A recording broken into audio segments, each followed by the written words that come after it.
বাজারে আপনাদের স্বাগত জানাই।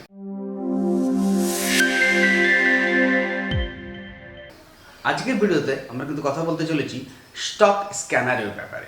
স্টক স্ক্যানার কি হয়, স্টক স্ক্যানার কিভাবে কাজ করে, স্টক স্ক্যানার ইউজ করে আমরা কিভাবে বেনিফিটেড হতে পারি, এবং এর আগে যেসব ভিডিওগুলো ছেড়েছি তারা নিশ্চয়ই আপনারা দেখেছেন।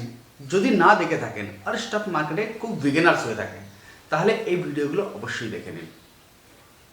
স্টেপ বাই স্টেপ সব ভিডিও দেওয়া আছে। আমি জানি আমাদের বাঙালির মধ্যে অপশান ট্রেডিং করাটা অনেক কম লোকেই করেন। ইনভেস্টমেন্ট করতে চান, শর্ট টার্মে একটা ভালো রিটার্ন পেতে চান, তার জন্য কিন্তু আমার বেশিরভাগ ভিডিও এই শর্ট টার্ম রিলেটেড থাকে। যদি আপনারা অপশান ট্রেডিংয়ে ইন্টারেস্টেড থাকেন এবং করে থাকেন আমাকে কমেন্টস করবেন। আমি একটা রেশিও হিসাবে দেখব যে কতগুলো রেশিও কমেন্টস আসছে যে যারা অপশান ট্রেডিংকে শিখতে চান ভালোভাবে, তো আমি অপশান ট্রেডিংয়ের ওপরে ভিডিও অবশ্যই বানাবো। ওকে, তো দেখুন স্ক্যানার কী জিনিস, যারা জানেন তাদেরকেও কিন্তু অনেক কাজ দেবে আজকে ভিডিওটা, আর যারা জানেন না তাদের জন্য তো বিশাল একটা গিফট আশ্চর্য প্রদীপের মতো হাতে আসবে। স্টক স্ক্যানার এমন জিনিস হয় যে স্টক মার্কেটে আমরা জানি 5000 এবং তার বেশি স্টক লিস্টিং আছে। বাট এই 5000 স্টকের মধ্যে কোন স্টকটা ভালো হবে, অ্যানালাইসিসটা বা টিভি নিউজ চ্যানেলে কিভাবে বলে দেয় যে এই স্টকটা বিগত এক মাসে কিন্তু সবথেকে ভালো যেতে পারে, সেগুলো আমরা কি করে পাবো? সেটা কি করে স্টক স্ক্যানার আমাদের স্ক্যান করে তুলে ধরে। এবার স্টক স্ক্যানার বহু প্রকারের হতে পারে। স্টক স্ক্যানার কিভাবে তৈরি হয় দেখুন, যখন কোনো টেকনিশিয়ান কোনো টেকনিক লাগিয়ে, টেকনিশিয়ান কাকে বলে, যে কিছু টেকনিক লাগিয়ে কাজ করে তাকে টেকনিশিয়ান বলা হয়। তো স্টক মার্কেটেও কিন্তু আমরা কিছু টেকনিক লাগাই। এই টেকনিকগুলোকে বলা হয়, কোনোটাকে প্রাইস অ্যাকশন টেকনিক্যাল বলা হয়, কোনোটাকে ইন্ডিকেটর বেস টেকনিক বলা হয়, কোনোটাকে ভলিউম বেস টেকনিক বলা হয়, অনেক অনেক ধরনের টেকনিক হতে পারে।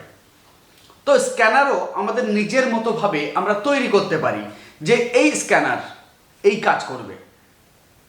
আমরা কিন্তু নেক্সট ভিডিওটায় খুব ভালোভাবে স্ক্যানার ইউজ করে ব্যাক টেস্ট করে রিটার্ন কেমন হচ্ছে সেটা দেখাবো। আর আজকে আমি আপনাদের দেখাবো কোথা থেকে ফ্রিতে আমি স্ক্যানার পাচ্ছি। তো চলুন, আশা করছি আপনি বুঝতে পারছেন যে স্ক্যানারের কাজ কি। আপনার পয়সা কিন্তু স্টক মার্কেটে এক সপ্তাহে 10% রিটার্নও দিতে পারে। যেমন আমরা মাঝে মধ্যেই দু একটা সপ্তাহে উইকলি স্টক দিয়ে থাকি, মান্থলি স্টক দিয়ে থাকি যে এই শেয়ারগুলো খুব ভালো উপরে যাবে। আরেকটা জিনিস সাবধান করে দিই, স্টক মার্কেট শেখানোর নাম নিয়ে আজকাল বহু ইনস্টিটিউট তৈরি হচ্ছে। একটু বুঝে নেবেন এবং দেখে নেবেন যারা স্টক মার্কেট শেখাতে আসছে তাদের অ্যানালাইসিসটা কতটা কার্যকরী হচ্ছে। সরকার ট্রেডার্সের অ্যানালাইসিস কিন্তু প্রতিনিয়ত আমাদের এই টেলিগ্রাম চ্যানেলে দেওয়া হয় ফ্রিতে, কোনো চার্জেস নেওয়া হয় না। ওকে, তো চলুন আমরা বোর্ডে যাই এবং বোর্ডে দেখব স্ক্যানারটা কোথা থেকে পাচ্ছি, কিভাবে কাজ করছে।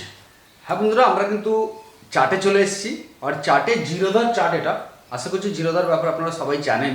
কিন্তু এখন কি হচ্ছে না, গত 1-2 বছরে গ্রো অ্যাপস এতভাবে অ্যাড দিয়েছে যে আমাদের বেশিরভাগ জেনারেশনের কাছে গ্রো অ্যাপসের প্ল্যাটফর্ম থাকে। বাট টেকনিক্যাল শিখতে গেলে, বুঝতে গেলে, জানতে গেলে জিরোদা খুব খুব খুব ভালো একটা ডিম্যাট অ্যাকাউন্ট প্ল্যাটফর্ম।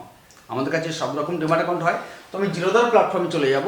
আর এখানে আমরা দেখতে পাচ্ছি যে সবথেকে কোন এই জায়গায় দেখুন এখানে একটা আছে স্ট্রিক, জিরোদা স্ট্রিক। যখনই আমি এখানে ক্লিক করব তখন কিন্তু আমার সামনে এই চার্টটা ওপেন হয়ে যাবে। এবার এখানে আমরা দেখতে পাচ্ছি যে আপনি দেখবেন রাইট সাইডে উপরে এখানে একটা আছে স্ক্যানার এবং তারপরে আছে স্ট্র্যাটেজিস। এর মধ্যে হিউজ স্ক্যানার পাবেন এবং সেই স্ক্যানারটাকে রান করে আপনি ব্যাক টেস্ট যদি করতে চান আপনি স্ট্র্যাটেজিসে চলে যেতে পারেন। স্ট্র্যাটেজিসে যে সেটাকে আপনি ইউজ করতে পারেন।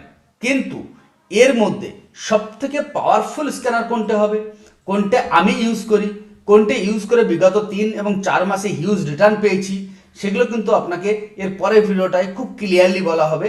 যদি আপনি বাংলায় সরকার ট্রেডার্স চ্যানেলটাকে সাবস্ক্রাইব না করে থাকেন, যদি আমার এই ভিডিওটা আপনার ভালো লেগে থাকে তাহলে অবশ্যই আপনি চ্যানেলটাকে সাবস্ক্রাইব আর বেল আইকন ক্লিক করে রাখুন। নেক্সট ভিডিও আমরা খুবই তাড়াতাড়ি আনতে চলেছি এই সমস্ত স্ক্যানারের রেজাল্ট নিয়ে। তো আজকের ভিডিওটা এতটাই। Thank you. জয় হিন্দ, জয় ভারত।